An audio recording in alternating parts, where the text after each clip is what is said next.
Hello, everyone. Thanks for tuning in once again to Queen Ahmadiyyah TV presents More Than Meets the Third Eye. So I'm your host, Queen Ahmadiyyah, and I'm here to give you today's spiritual vitamins. As you're coming in, please feel free to go ahead and subscribe to the channel if you haven't done so already.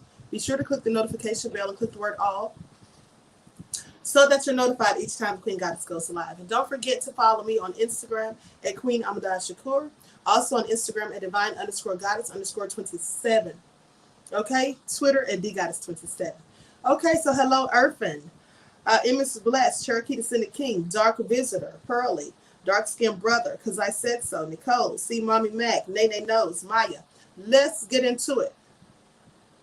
So, I was just thinking on the last broadcast on the other channel when I was talking about slackers, right? Some people who don't want to put in the work, they would rather pay someone to do the work for them, but yet they want to yield the benefits and the rewards. Now, it's very important that when we are wanting things in life, when we want to achieve things, that we go about it the right way, that we do the work ourselves, right? That we set the foundation to start building, the steps towards our own goals and dreams, not getting someone else to do it for you. And at the end of the day, we need to focus on the things that we want as opposed to the things that we don't want, because the universe doesn't know wrong or right. The universe knows what you focus your thoughts and efforts on. So if you're saying, I'm so broke, I don't have enough money, I need a better job, then the universe is going to give you that. That's why some people wonder why would they pray or why would they meditate on things, they stay in the same predicament. That's because they're focusing their energy on the wrong things. Rather than focus on what you do not want, always focus on what you do. That is the way you manifest things into your life. Also, some of us have completely lost our connection to the universe, lost our connection to the Most High even, lost our connection to nature. We have not stayed in tune. We have not been practicing our affirmations. We haven't been grounding ourselves. We haven't been doing the work spiritually. Right? We have not been meditating. We haven't been doing these things. And so when you fail to do these things, you start to lose your spiritual strength. You start to become disconnected, right? We absolutely need to be connected to nature, to the Most High, and to the universe in its entirety. And I'm going to tell you 5 different things that you can do to help you reawaken your spirit, because some things that we do in life, they start to dampen our spirits. They start to make us feel like lowly, low vibrational, start to make us depressed, not happy at all. And our spirit starts to feel like it's just fading away. Like I've had someone tell me before that a job they were working was literally killing their spirit, destroying them from within. And that's what we allow to happen to ourselves sometimes, because we put ourselves in direct communications with people that we need not be communicating with. We put ourselves in situations that we know we shouldn't be involved in.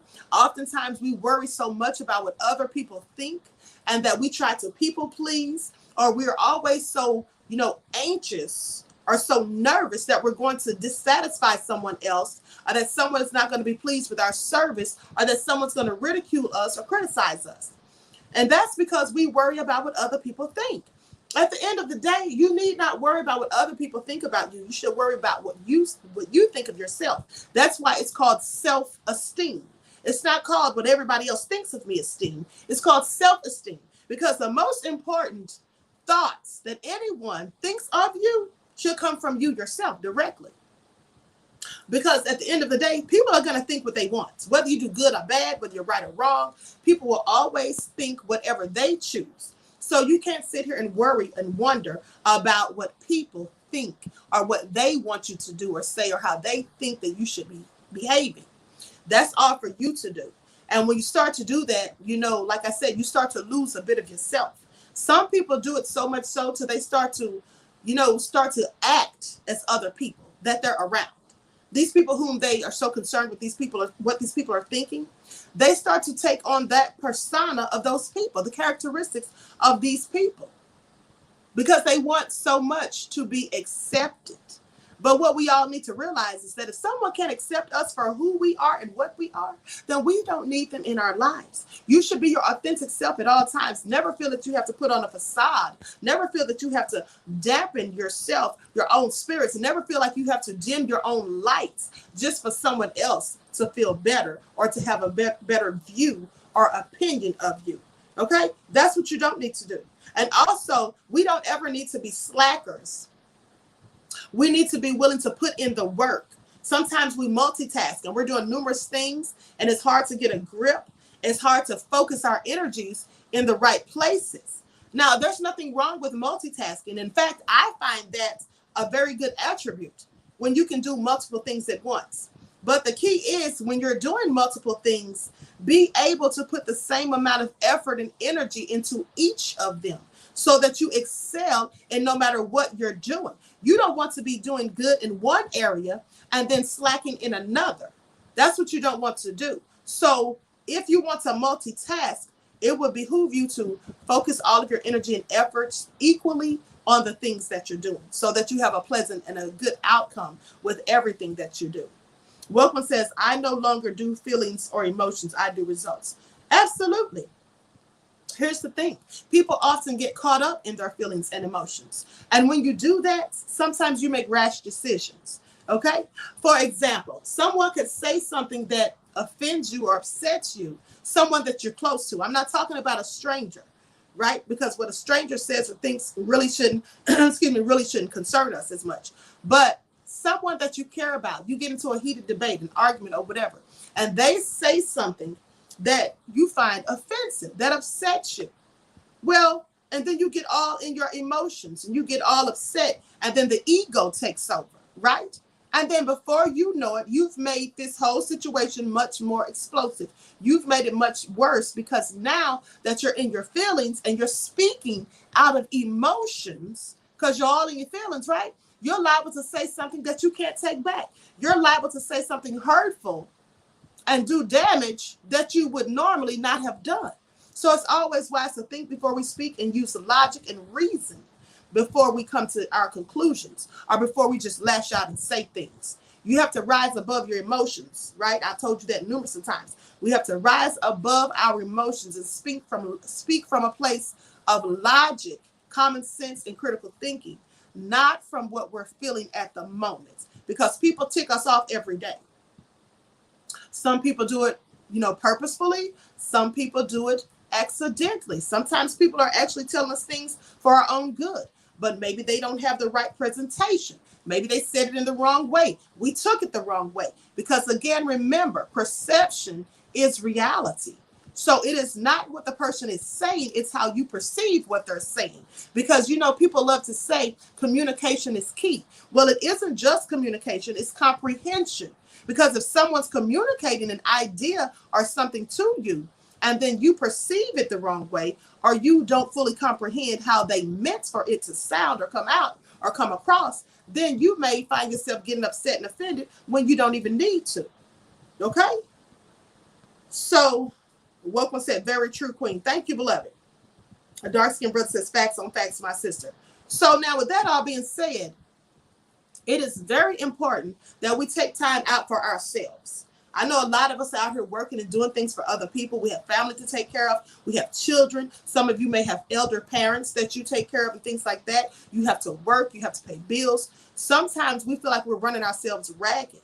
But at the end of the day, you need to always take just a little bit of time out for yourself so you can just relax, so you can just breathe, so you can focus and meditate on the things that you want and need, on how you want your future to be laid out, how you want it to unfold.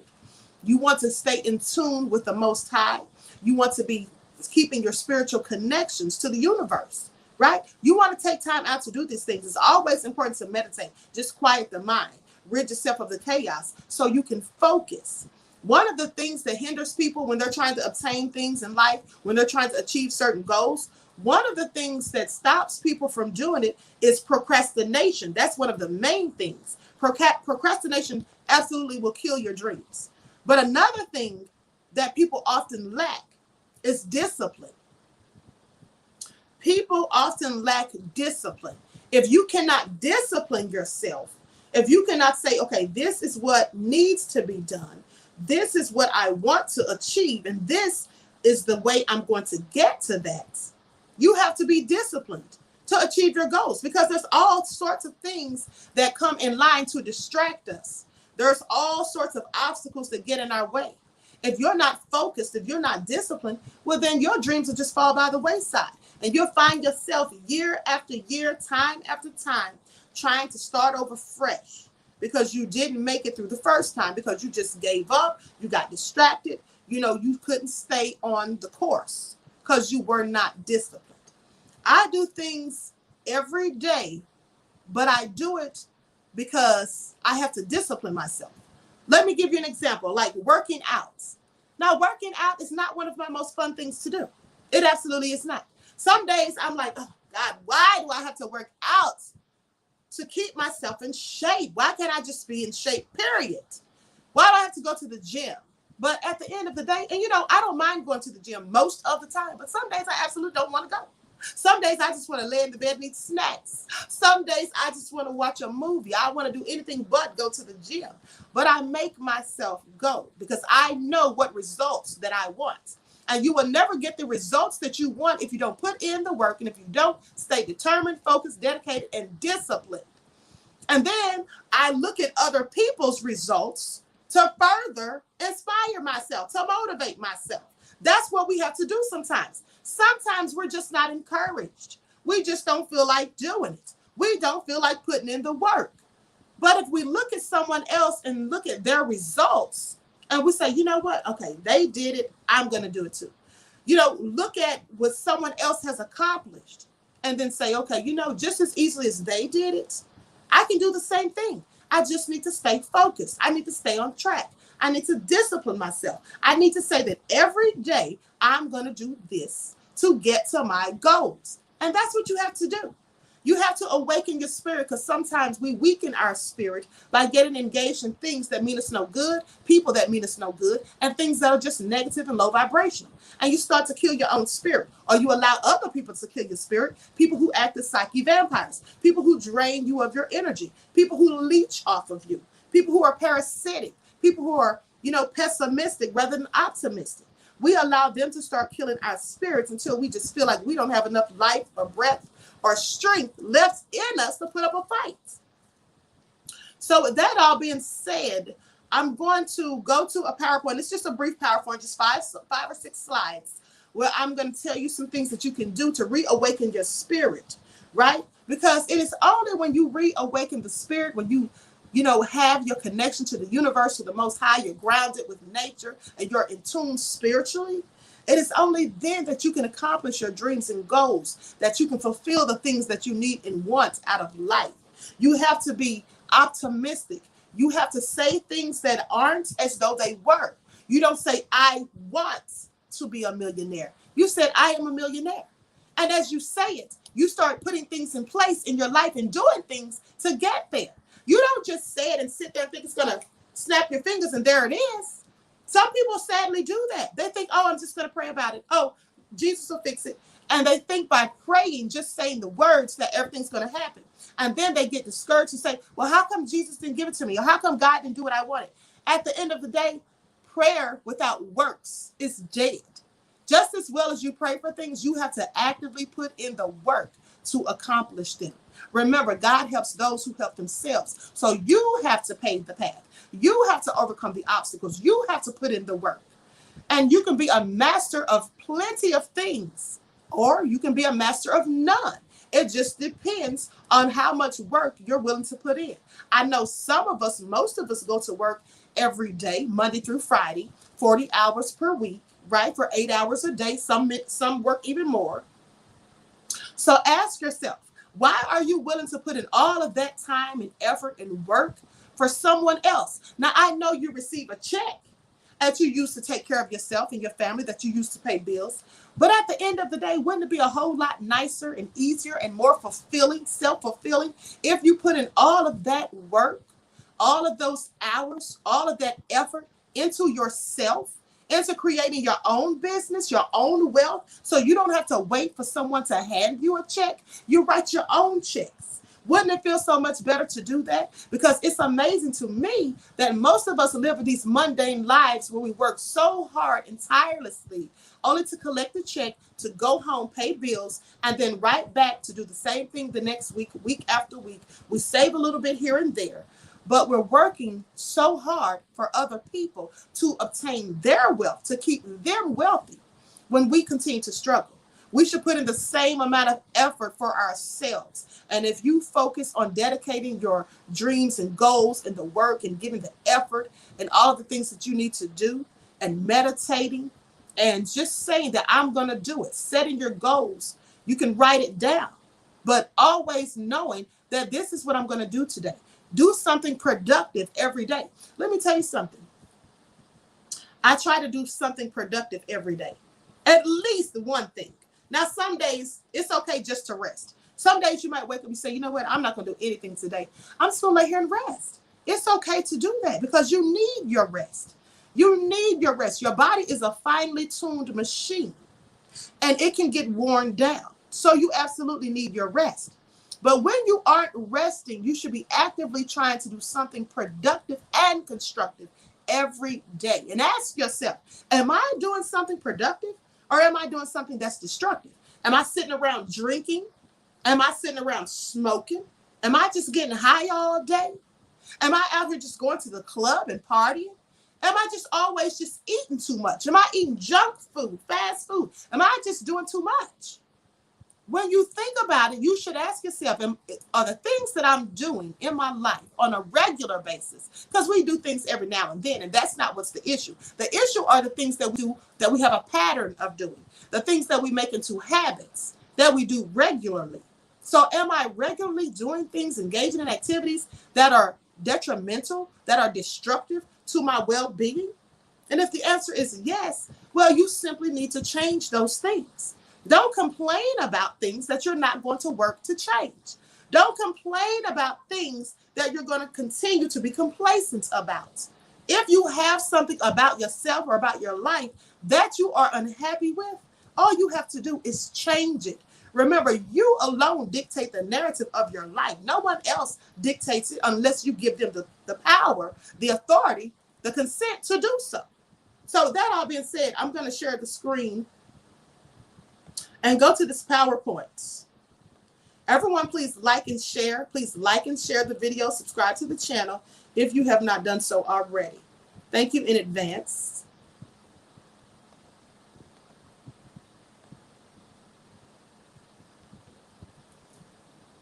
Reawaken your spirit to fulfill your needs.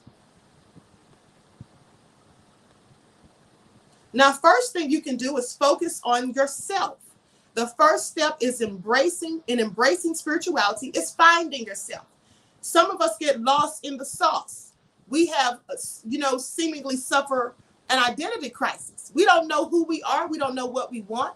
We worry about what other people say and what other people think of us. So we try to pretend to be what other people want us to be.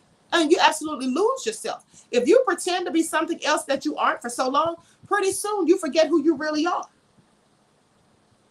Removing negative behaviors and focusing on what makes your true self means that you won't hide behind food or alcohol addictions, drug dependency, love codependency, or unhealthy physical relationships.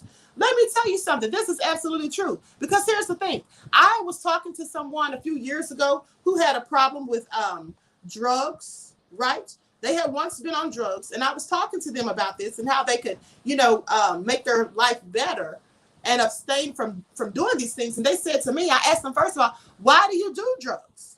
What made you start doing drugs? Are you trying to escape reality? Because that is why most people have addictions. Some people have addictive personalities. They can get addicted to different things. They can get addicted to drugs, smoking cigarettes, drinking alcohol, be addicted to another person to where they develop a codependency and they feel they can't live or breathe or do things without this other person being present. And I asked them, why did you or how did you become dependent on drugs? And they said to me, yes, I was trying to escape reality. I mean, sometimes, this is what they said, sometimes you just don't want to be in the real world. You don't want to deal with reality. You know what I told them? Sometimes when you feel that you don't want to deal with reality, that's when you create your own reality. And you don't do that by doing drugs. You don't do that by resorting to alcohol or looking for someone else to fulfill whatever you feel you're lacking. What you do is you change your reality. You change your circumstances. You do things differently than you've been doing them. Creating your own reality. That's what you do. You don't resort to drugs because here's the thing. When you get high or drunk, well, you may escape reality for the time being, but as soon as the high wears off or the alcohol wears off, you're right back to square one. You're right back in this reality, and it's not going anywhere, no matter how much you drink or get high. So it would behoove you to just change your patterns of behavior. And before you do any of those things, first of all and foremost, change your thinking. You cannot change anything about yourself in life unless you first change your thinking. If you sit there and say, well, you know what? Tomorrow, I'm going to stop doing drugs. Now, you can say it, but doing it is another. Before you actually are able to do it, you have to change your thinking. You have to realize, okay, I'm taking drugs and drinking alcohol so that I can escape my reality. But when I'm done, reality is still here.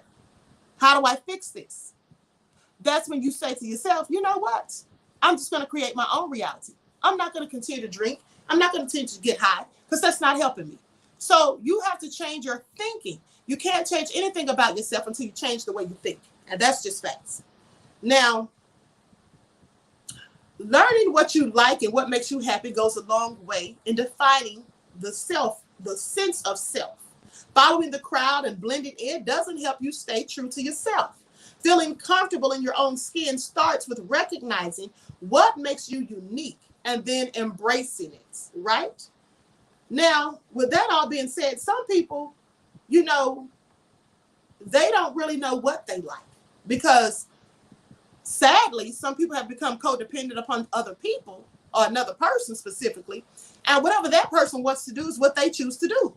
They allow that person to dictate the narrative of their life because whatever that person wants is whatever they're going to do. You have to cut that out. It's okay to compromise.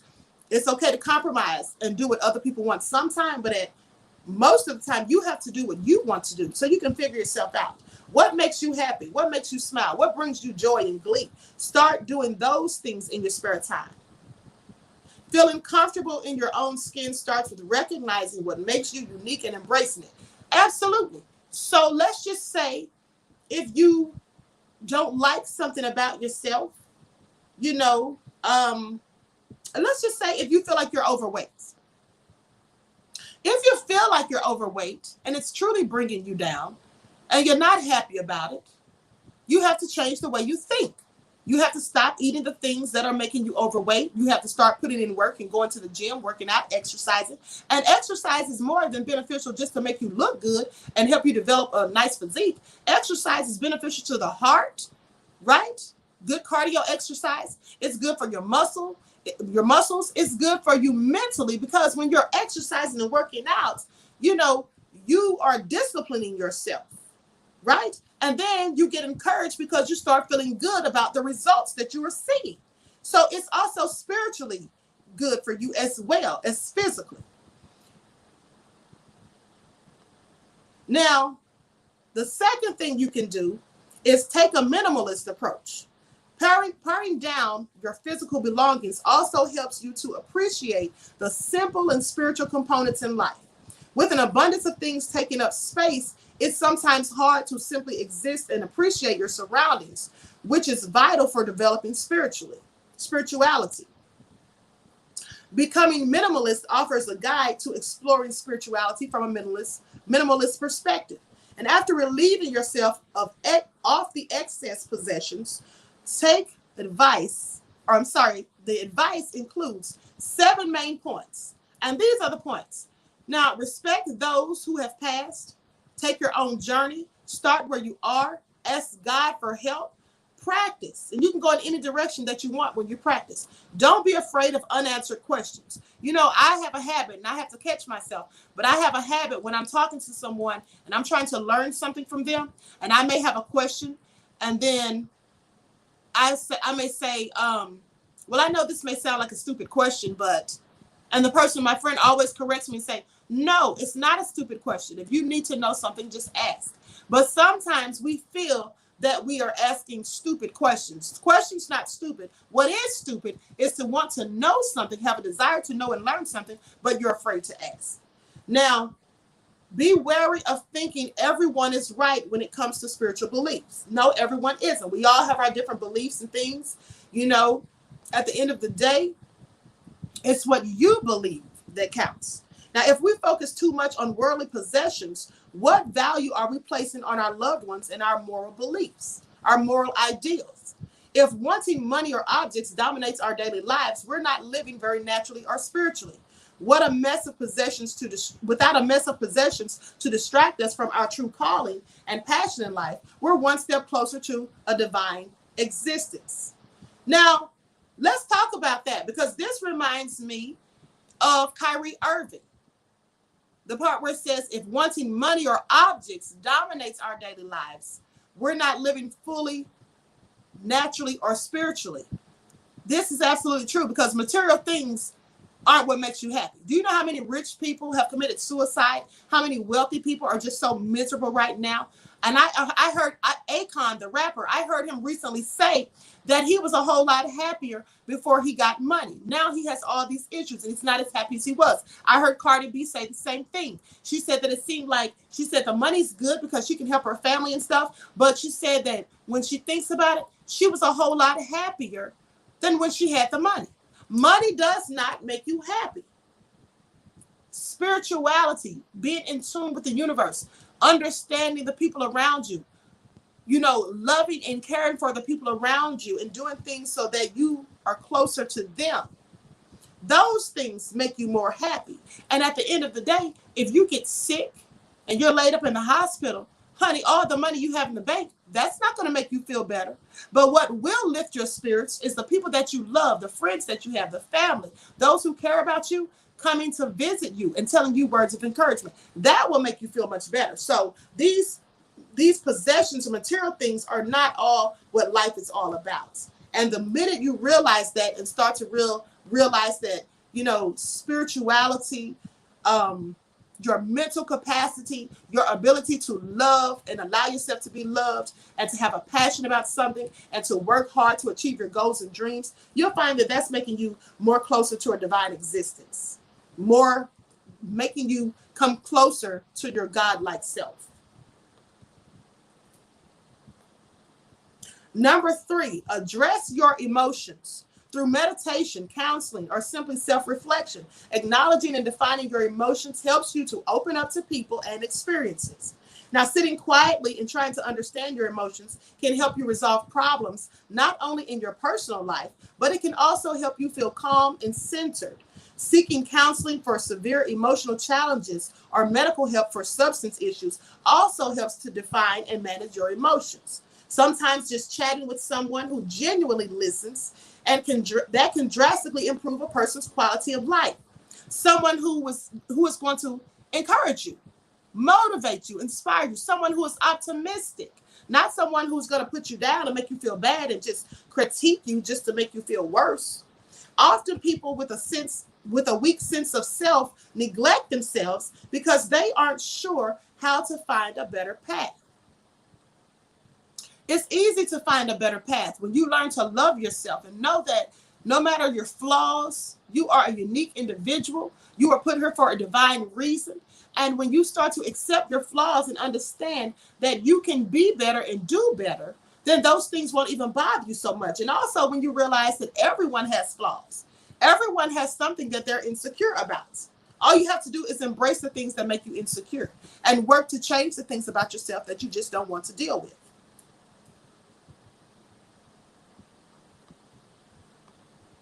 Now, the 4th thing, get active. Physical activity reportedly helps every condition and ailment from mild depression to hormonal imbalances to obesity. Physical exercise is the simplest way to boost your mood and ward off lethargy. A bonus is getting outside if you take your yoga to the garden or run to the street instead of the treadmill. This is absolutely true because I find it much more invigorating to jog around the park as opposed to getting on the treadmill, because I find that boring most of the time. Now, sometimes I'll listen to music as I do it. Well, I always listen to music, really. But, and I may dance as I'm on the treadmill or whatever. But I always find that it feels much better to me if I'm jogging outside, especially in the park. You know, they have a trail you can walk or you can jog along. And the beautiful scenery of nature, the lake, the flowers in bloom, the grass and all of that, that makes me feel more energetic and more disciplined, and it makes me want to do it more so than just being on the treadmill. So you have to do things that encourage you to do the work. Establishing a sense of community within your active time helps you socialize while supporting others, whether you take a class or simply invite friends to go for a walk. This is very true because I take a Zumba class maybe 2 to 3 times a week.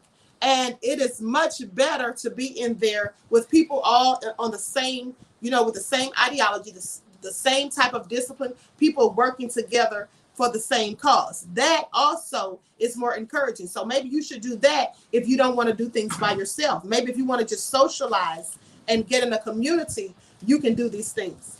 And that'll help you to stay disciplined and focused. Even taking the stairs or parking a few spaces away from your destination helps increase endorphins and allows you to feel happier. Now, that's a good way to get in your exercise. When you can't make it to the gym one day or you're working too much or whatever, that's something that I often do. Rather than taking the elevator, I'll take the staircase. I'll take the staircase. Parking your car and then walking across the parking lot. That's another way to just get a little bit of exercise in. Okay? These are all things you can do that don't cost you anything but a little bit of time. Now, the 5th thing is set reasonable goals, set realistic goals, and make progress moving closer to them. Sets you on the right track towards spiritual fulfillment. After all, if you're not moving forward, you're sitting stagnant in life. Regardless of what your goals are, set small ones that are attainable. A little hard work is fine, but make sure your goals are realistic and will help you reach the next step on your path. Taking steps toward your goals in life will help you to feel energized and encouraged. It will also encourage forward movements. Okay? So, and this is just all facts. Now, with that all being said, let me stop the share. Now, with that all being said, these are just a few of the things you can do. And there may be other things that you can think of that you want to incorporate into your daily routine. But doing these things will help reawaken your spirit. They'll help you to stay focused, disciplined, dedicated, and determined so you can fulfill your goals and dreams and get to where you want to be and achieve the things that you want to achieve in life. Okay? So with that all being said, I'm going to conclude this broadcast. RG3 says, that's right, Queen. Join a class and get those endorphins going. Plus, raise your metabolism. Absolutely. And here's another tip. Eat fresh fruit in the mornings when you rise, before you eat anything else. You know, if you may get up and cook breakfast every morning, but before you eat something that you cooked, eat some fruit. Get up and eat some apples, peaches. Make you a smoothie, a fruit smoothie, right? If you eat fruits first thing in the morning on an empty stomach, you will find that you are much more energized throughout the day. And not only that, it helps you with your digestive system if you eat your fruit on an empty stomach. And you also your body absorbs all of the nutrients better that way. So with that all being said, I want to thank you all for tuning in once again to Queen Ahmadiyyah TV Presents More Than Meets the Third Eye. I hope you all have enjoyed this presentation. Please like and share. And make sure you follow me on Instagram at QueenAhmadiyyah and also on Instagram at divine_goddess_27. Have a beautiful rest of your day, and I hope to talk to you all again soon.